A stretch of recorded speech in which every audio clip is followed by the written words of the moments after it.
Hai sahabat-sahabat, kami lagi santai di warung cantik Indi dengan beberapa aktivis dan tokoh-tokoh pendidikan yang mulai diskusi tentang hal-hal politikan dengan persiapan masyarakat pada tadi malam.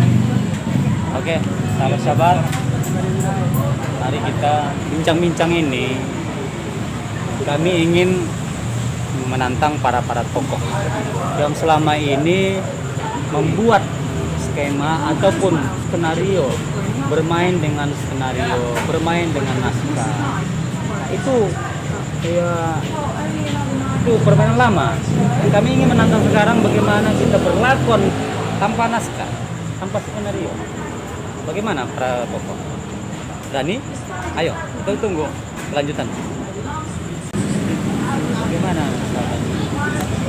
Banyak figur yang ingin katanya membuat sesuatu terobosan dalam pemerintahan.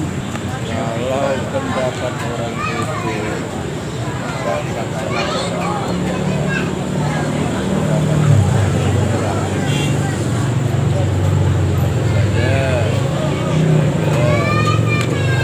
kita harus bikin skala kapasitas. Kalau keinginan dan ambisius itu sah-sah saja, setiap objek manusia memiliki.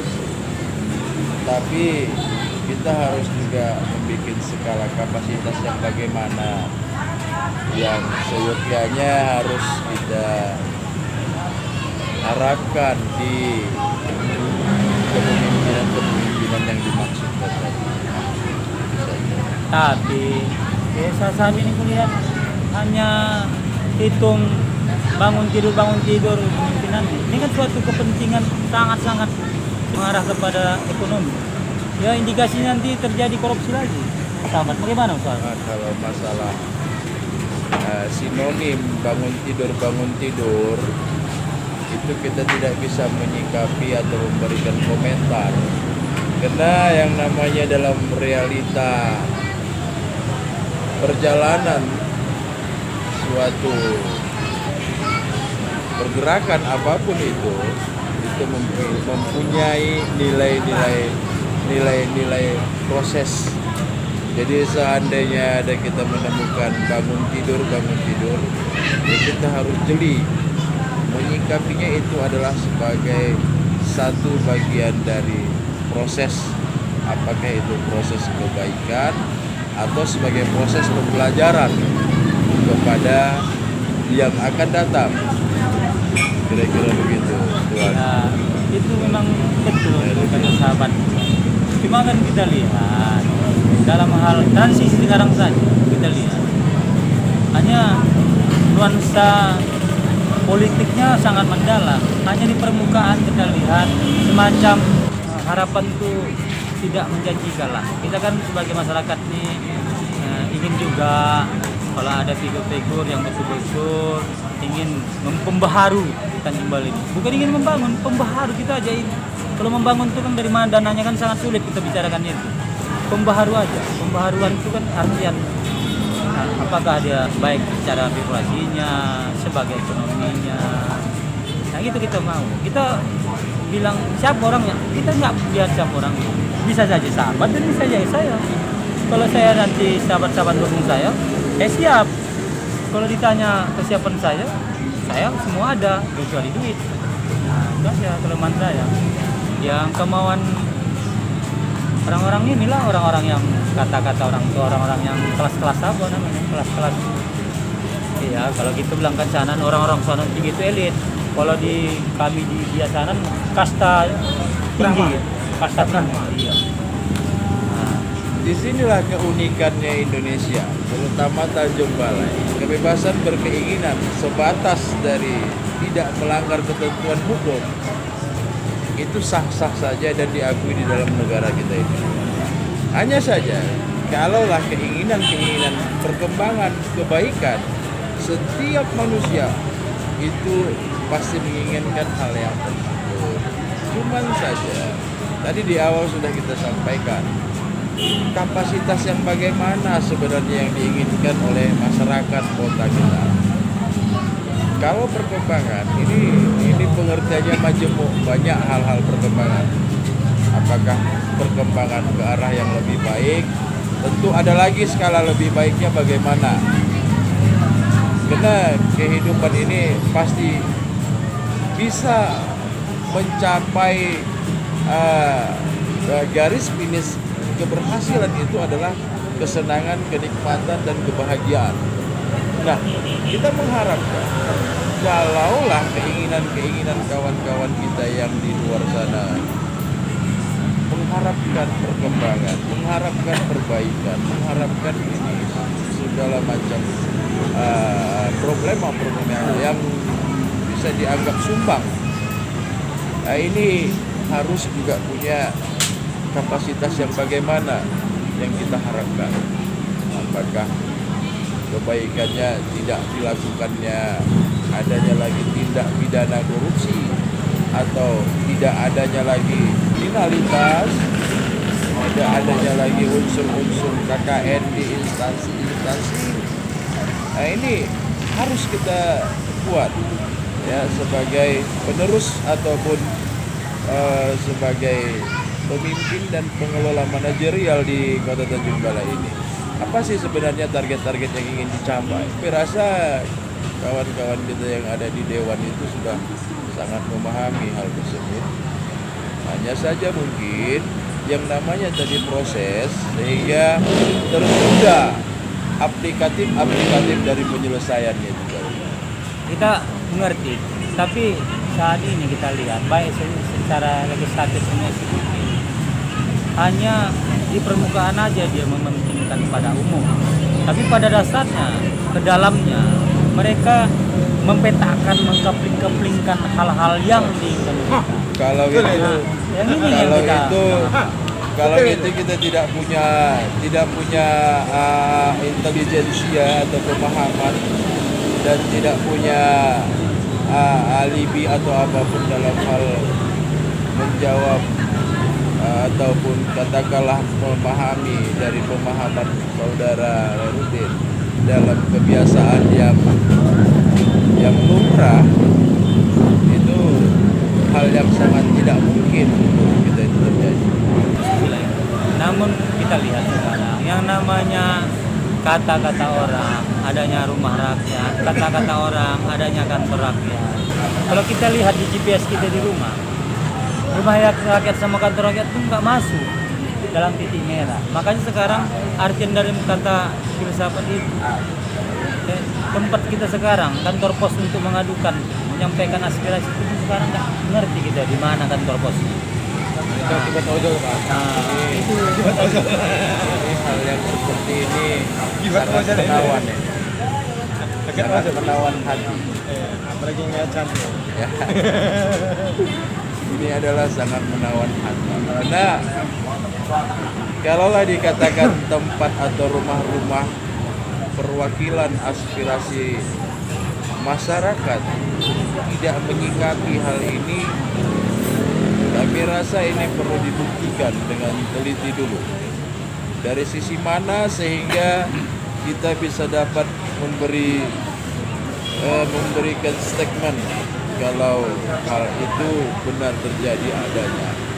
Jangan hanya kata-kata orang. Ini kata-kata orang adalah bahasa, kami memahami ini adalah suatu bahasa guyon, bahasa senda gurau, bahasa bercengkrama. Jadi bukanlah suatu poin bahasa yang dapat mengandung nilai-nilai pemikiran, hanya sebatas canda dan guyon. Dalam pembicaraan ini, saya rasa hal itu tidak bijak untuk kita semua. Kalau tidak ada api, tidak akan ada asap. Artian kata itu yang kita lihat sekarang, yang namanya sifatnya penyampaian, keluhan, itu terjadi hanya tinggal di teras rumah, di pintu rumah, nggak sampai masuk ke dalam. Karena saat sampai sekarang ini, baik itu rumah rakyat, kantor rakyat, nggak ada kata welcome. Tanya aja, itu bahasa kita, bahasa orang-orang kulit putih lah. Kalau bahasa kita sini selamat datangnya nggak ada. Rindu sekali melihat di pintu rumah selamat datang. Makanya kita harapkanlah kalau kita nanti menjadi seorang pemimpin, ya kita harapkan nanti ada kita perwakan, ada perdakan, wajib pasang tulisan selamat datang. Itu artinya memberikan sosialisasi kepada generasi muda ke depan, bertata keramah dengan budaya. Jadi maksudnya di setiap kantor itu ada tulisan selamat datang.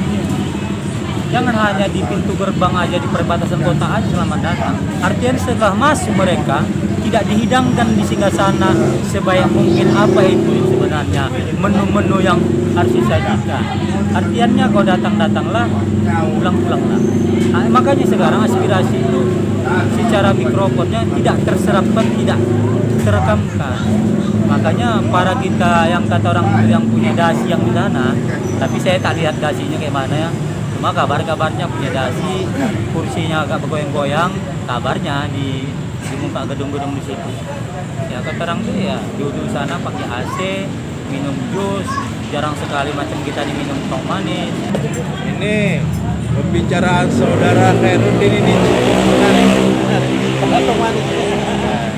Mohon maaf saudara, kita minum dulu. Kita sebagai tantangan ini, sebagai sahabat, Ya. kita harus mau tidak mau kita harus bangkit.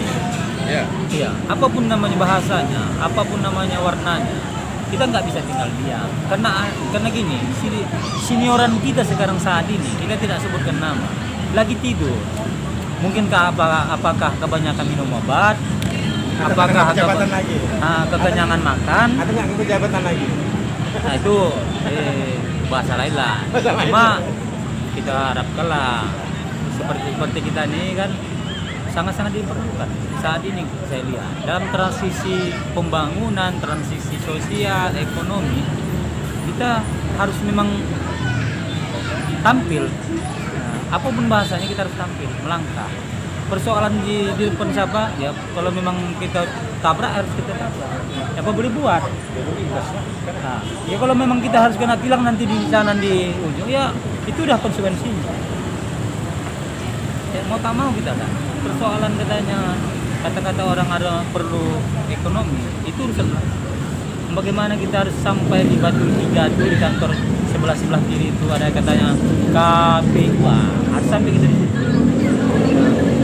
Harus kita tempelkan situ sebesar-besarnya baliho yang namanya wajah-wajah wajah-wajah terkini. Nah, yang penuh tantangan. Kita bukan lagi janji-janji 5 tahun, 3 tahun enggak. Kita janji 100 hari. Tak mampu kita 100 hari, kita mundur. Kita tinggalkan itu namanya gedung AC. Yang katanya minum jus tuh, kursi empuk yang bergoyang, kita tinggalkan. Kalau memang semua pernyataan itu tidak absah dan terbukti adanya, karena yang sepengetahuan kita lumrah dan seyogyanya, rumah rakyat itu adalah tempat kita berbicara, tempat kita menyampaikan, tempat kita berpendapat, tempat kita meminta. Itu di rumah rakyat. Semua ditampung, semua diterima, semua dilaksanakan. Hanya saja, tadi di awal sudah saya sampaikan, skala keberhasilan dari kapasitas yang kita inginkan itu tentu punya proses, ada prosesnya. Oke, kalaulah pekerjaan kali ini kita hanya bisa melangkah 2 langkah, maka proses ini hanya sampai 2 langkah. Kalau kita lanjutkan, maka inilah fungsi dari regenerasi generasi kita. Kalau kita bandingkan dari sejak tahun 1717, Tanjung Balai ini cukup lumayan sudah kemajuannya. 1717. Ya, 1717. Jadi ini sudah cukup lumayan keberhasilannya. Dan tahun demi tahun, ya yang namanya grafik dari proses itu pasti ada yang menurun, pasti juga ada yang menanjak tinggi. Nah, disinilah kita harus benar-benar jeli menikmati atau memperhatikan bagaimana sebenarnya imajinasi dari keberhasilan itu. Ini kalau untuk dilanjutkan saya tidak punya data. Kita nggak perlu data, kita realita yang kita lihat. Realita dalam kita memandang secara kasat mata. Kata tadi sahabat, kita tahu sama tahu sebagaimana besarnya Tanjung Balai, sebagaimana dekatnya gedung-gedung yang katanya rumah rakyat. Kata sahabat tadi, kita ditampung. Bawahnya biar tahu sahabat. Artian dari kata sahabat tadi, sekarang ditampung di DPR. Penampung itu aja sudah sekarang udah bocor. Katanya realita proses tuh. Proses sekarang mesinnya sudah karatan. Bagaimana itu bisa terrealisasikan kalau itu tadi penampungnya sudah bocor, prosesnya mesinnya udah karatan. Kenapa itu terjadi tadi mesinnya yang karatan? Tempat tadi yang penampungan itu bocor. Memang itu sengaja agar mereka kamu menerima aspirasi, iya ini tampungannya, tapi kan tidak ada masyarakat bahwa penampungnya itu bocor. Kamu memproses, kami proses, ini mesin kami, tapi kan tidak masyarakat melihat mesinnya itu bekarat enggak. Ini sekarang apakah itu sebagai pembohongan? Ya itu yang orang-orang situ yang punya dasi itulah yang bisa itu jawabnya. Punya dasi maksudnya? Yang kata orang situ, kata Iwan Plus katanya wakil rakyat, saya pun nggak tahu saya karena saya belum wakil rakyat. Ya saya wakil rakyat, saya dipilih rakyat juga sahabat. Menarik ini, Tuan Junedi, pembahasan dari saudara Khairuddin. Apa itu bahasanya? Saya nggak senang kalau saya Bahwasanya adanya mesin yang soak, kemudian adanya tempat penampungan yang bocor. Saya tak ngerti nih tahapan. Kayaknya ini perlu diselami lebih jauh. Jadi kalau memang bisa Tuan Junedi nanti punya waktu disisihkan sedikit, kita mau berkunjung juga ke rumah-rumah rakyat yang disampaikan oleh saudara Junedi. Kita mau buktikan dulu kalimat beliau. Apa benar begitu? Akan begitu. Benar. Mungkin bisa saja Pak Khairuddin memiliki case-case yang tersimpan saat beliau ini berada di lapangan. Beliau ini kan belum mengungkapkan satu case apa yang ditengadahi oleh wakil rakyat. Nah, ini tadi masalahnya. Dalam aspirasi. Kan ini dia masalahnya. Jadi kita jangan sampai terpancing. Ya. Kan gitu masalahnya. Kita jangan sampai terpancing. Kira-kira apa itu Tuan Khairuddin? Karena kalau kita pinjam apa? Kalau kita pinjam istilah orang kesehatan, tidak akan ada penyakit yang tak bisa diobati. Ya. Tidak ada penyakit yang tak bisa diobati, kecuali memang dengan diri sendiri yang memang rela untuk diobati dan harus dibongkar, ya diobservasi. Itu demi kesehatan kita sendiri. Karena orang pasti mengharap dirinya sehat dan alamnya sehat. Enggak. Kenapa? Pokoknya kesimpulannya menurut saya ke Tuan Junedi, tolong dikasih dulu satu sampel case. Nah, Hal apa? ini mungkin merasa Tuan Khairuddin Tambunan ini apakah berkenaan dengan DPR yang sedang membahas tanah mungkin, atau tentang BPJS mungkin yang rakyat yang sedang menderita mungkin, atau bagaimana? Atau pendidikan yang ya saya pikir kalau di dunia kita pendidikan itu mungkin belum ada yang menjadi hal yang hal merancukan. Kenapa?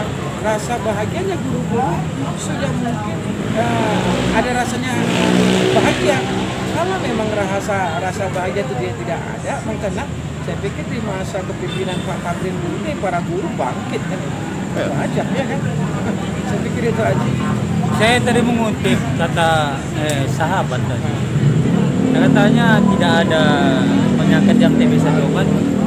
Itu memang itu saya, tapi bagi saya itu bahasa lama. Tapi yang namanya obat sekarang saya lihat banyak kali sudah tempatnya yang mengandung ya virus-virus. Ya, tidak ada penyakit yang tak bisa diobati. Malah sekarang kulihat bukan penyakit yang bisa diobati, malah penyakit bagaimana lebih satu, malah menimbulkan penyakit. Ya itu juga tadi mengobati menimbulkan penyakit. Kata kami dulu waktu masa kanak-kanak yang orang-orang di singgah sana yang katanya ada gedung rakyat itu datang, duduk, diam, dengarkan. katai Jalan Gaharu. Sebelum Jalan Gaharu itu jalan apa namanya? Ada kantor di situ MUI katanya. Mubazir. Orang Jadi sama. gini Pak Heru Tamuna, dalam mengerampai kehidupan ini kita nggak bisa menyatakan dari satu sudut pandangan. Kenapa gini? Tidak ada yang bisa terhindar dari problematika hidup itu sendiri. Konon kita membahas dengan namanya masyarakat, negara, dan pemerintahan. Dalam kehidupan selayaknya kehidupan aja, kadang kita beranjak dari rumah ke tempat tujuan dan kembali ke rumah, kadang-kadang derita dan cobaan silih berganti datangnya. Jadi makanya saya sangat setuju sekali apa yang disampaikan oleh Tuan Kastem tadi, bahwa sebuah proses itu memiliki titik berat yang harus ditentukan. Ketika disatakan ada 2 poin yang sudah berhasil, maka 2 poin itulah pada generasi satu tertentu. Dan jangan dikatakan pula pada generasi berikutnya tidak ada poin-poin yang akan menguatkan hasil poin lagi gitu. Jadi memang kita harus menunggu kapankah saatnya kita berpikir bersama dalam rangka problematika hidup, apalagi di lingkungan masyarakat itu yang marilah kita gayu bersambut untuk memikirkan bersama gitu kan. Jadi kita bukan hanya pandai menilai, tapi kita bisa melakukan action untuk memberikan perubahan, apalagi perubahan itu adalah demi kebaikan dan kesejahteraan lain. Iya, itu kata sahabat kita. Iya. Tapi yang menurut tadi saya kutip bahasa sahabat. Cuma sekarang yang duduk-duduk di sana, yang kata Iwan Pras Berdasi, sekarang lebih banyak orang tuh memberikan kepada generasi ini hanya sebatas permen. Bukan permen karet masih ada lengketnya. Ini permen manis apa dibuang. Ini yang kita kecewakan sekarang. Makanya terjadilah sekarang generasi-generasi yang teropos. Makanya kalau kita walaupun dibilang orang kata Tanjung Balainya pualabu, kita nggak tahu itu ada bahasa terkini pualabu itu yang jadi persoalan, kita nggak tahu itu. Cuma kita kalau untuk diajak ditantang, saya poin orang tersebut yang langsung dari mereka. Iya. Gimana Pak Tuan Kastem? Apakah bisa melompati kiloan meter untuk jangkauan yang disampaikan oleh Tuan Yang Heru? disampaikan saudara kita Khairuddin itu sah-sah saja, dan itu adalah hal yang wajar karena kita bebas ya berpendapat, bebas kita mengajukan ide-ide atau apapun namanya sebatas tidak melanggar tindak pidana hukum. Kan begitu Tuan Herudin, Mas Junedi. Jadi kami pikir itu sah-sah saja. Apapun yang disampaikan Tuan Herudin mungkin dengan fakta dan realita nyata pernah dia lihat, pernah dia rasakan, ya sehingga yang disampaikan rekan kita Iwan Fals itu memang benar-benar terjadi, nyata dilihat oleh Tuan Herudin. Kalau saya pribadi, saya tak mengerti hal itu. Tak mengerti hal itu. Iya, saya gini. Selama ini kan kita hanya melihat lalu lalang, yang namanya itu ada plat-plat merah, yang kita lihat lalu lalang, ya kan, yang katanya berdasi, punya jas. Tapi ingin bagaimana yang namanya plat merah, punya AC, punya musik pol, kan, ya punya di sana singgah sana ada yang namanya yang megang-megang tas. Artiannya ya gantian dong. Mungkin ini saja acara kita dengan judul Iwan Plus. Nah, semoga besok akan kita tayangkan kembali pembicaraan di tentang gomblo judul berikutnya. Oke? Dengarkan video ini.